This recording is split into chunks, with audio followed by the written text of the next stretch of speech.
Thank you, Juan Carlos, and let me echo my gratitude to all of you for braving the rain. I want to begin by thanking the Cato Institute for putting together this extraordinary event at the intersection of geopolitics and technology.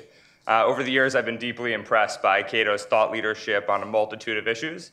And now, having left the geopolitical world and entering the technology world, I want to sort of give a special shout out to Cato for their forward thinking on use of technology and social media, and also for putting events like this one together. I don't know if he's here today, but I think it's also worth acknowledging Ted Carpenter, whose book, The Fire Next Door, really has broken new ground in some of the policy challenges that we face south of our border. And it's been an inspiration, certainly, to me and my team, and I think all of us here. It's also worth thanking Juan Carlos again, as well as Zach. Where are you? Somewhere in here? Maybe. He's tweeting. He's tweeting. Okay, he's probably tweeting. You guys have worked incredibly hard to put together this panel of experts that we have here today. I also want to thank Scott Carpenter and Justin Koslin from the Google Ideas team, and also Lee Dunn, who I think is over there, from Google's DC policy team, all of who have worked tirelessly to make sure that this event goes smoothly. So thank you all. Now let's begin. You may find it surprising that a company like Google is here engaging in a conversation about violence in Mexico. Well, my response to that is you shouldn't be surprised at all. In fact, 5 billion new people are connecting to the internet in the next decade. Let me repeat that again. 5 billion new people are going to connect to the internet in just the next decade. Those 5 billion people, for the most part, live in parts of the world ridden with the greatest number of challenges, where conflict is prevalent, where instability is rampant, and where repression is all too familiar. This means that in the future, technology is going to be relevant to every single challenge in the world, not just the ones that are sort of obvious for a technology company to work on. So there's this space in between philanthropy and core business that is currently unoccupied, and where we need more engineering expertise and more people to understand the tools that people in these environments are going to use. We founded Google Ideas 2 years ago to fill this gap, to fill this space in between philanthropy and core business, and to try to actually anticipate the unique sets of challenges that the vast majority of our future users are going to encounter in some of these environments. Our aim at Google Ideas is really twofold. First, we try to play a translation role and bridge the gap between those that understand the tools and those that understand the geopolitical problems we face in our world. Second, we try to actively build products that, or prototypes that can help address some of the toughest and thorniest challenges faced by this next 5 billion. And we need not look any further than south of our own border to see that Mexico is a case in point. And the topic of drug violence in Mexico is of deep personal interest to me. I worked on it periodically during my 4 years on the policy planning staff, and now at Google Ideas, one of our main focus areas is looking for ways that we can use technology to map, disrupt, and expose illicit networks, from narco traffickers to human traffickers to organized crime to the illicit arms trade and so forth. All of these networks are deeply intertwined, and as much as we oftentimes silo one network or another, the reality is they're all sort of part of the same global illicit networks problem.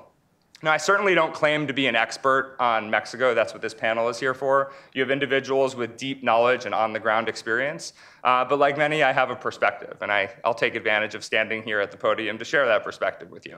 About a year ago, Google's executive chairman and I had an opportunity to visit Ciudad Juarez. Now, most of my career, I've spent time in radicalization hotbeds in the Middle East and South Asia. To the extent that I've looked at violent communities in Latin America, it's mostly been gang communities in Central America or in Brazil. So I was curious how a community like Ciudad Juarez, which has been so impacted by narco networks, maybe look the same or different. And there were 3 things that really actually stood out to me as surprising and different from what I'd experienced in some of these other violent environments. The first is the police who escorted us around, as well as the police who walked the streets of Ciudad Juarez, were wearing face masks.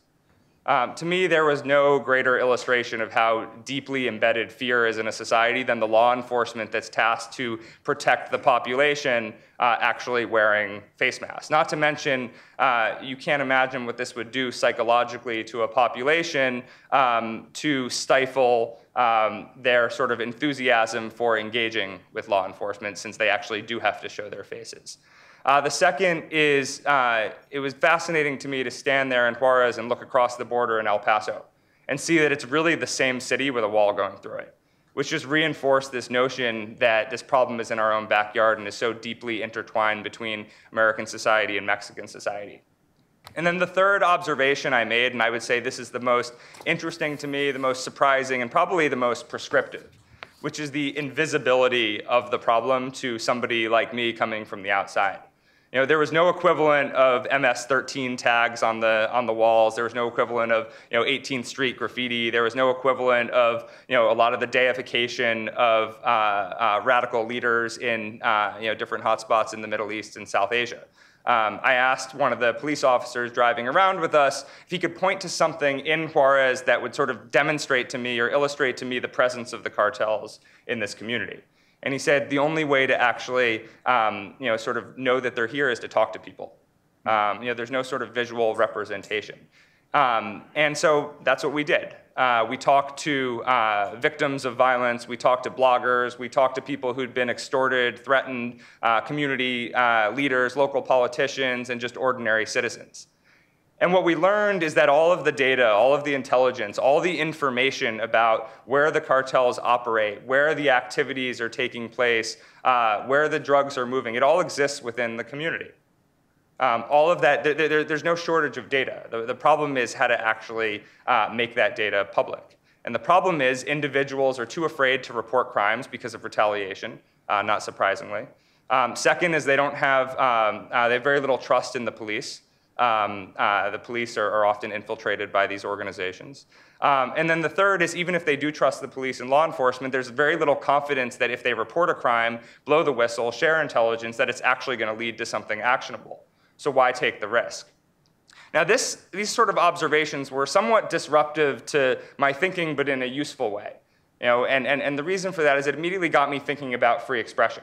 Now in my industry, the tech sector, when we think of free expression, we think of countries like North Korea, Iran, Cuba, Syria, actively censoring their population's access to information, actively preventing them from having access to a free and open internet and mobile devices. But this was a different way of thinking about free expression. Mexico has a free and open internet. By all standards, it's a democratic government. So how can a country that is democratic with a perfectly open internet have a free expression challenge? Well, in this case, as illustrated by my 3 observations from talking to people in Juarez, individuals are self-censoring out of fear not of the state, but out of fear of non-state actors.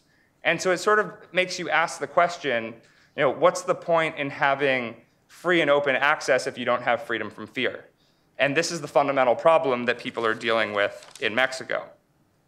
Now, the way that, this is sort of an interesting thing to digest when you go back to, the Google offices or go back to the tech sector and start describing what you see in Mexico. And 5 years ago, the challenges that we see south of our border were largely irrelevant to the type of expertise that you find at any technology company anywhere in the world. Now, it's easy to be pessimistic about Mexico, and most of what I've said so far is pessimistic. But believe it or not, I'm actually an optimist. And I'm an optimist because in the last 5 years, we've gone from the challenges being irrelevant to engineers to the biggest challenge now in terms of getting my industry involved, demonstrating to engineers that their knowledge and expertise, their computer science skills are not only relevant, but actively needed.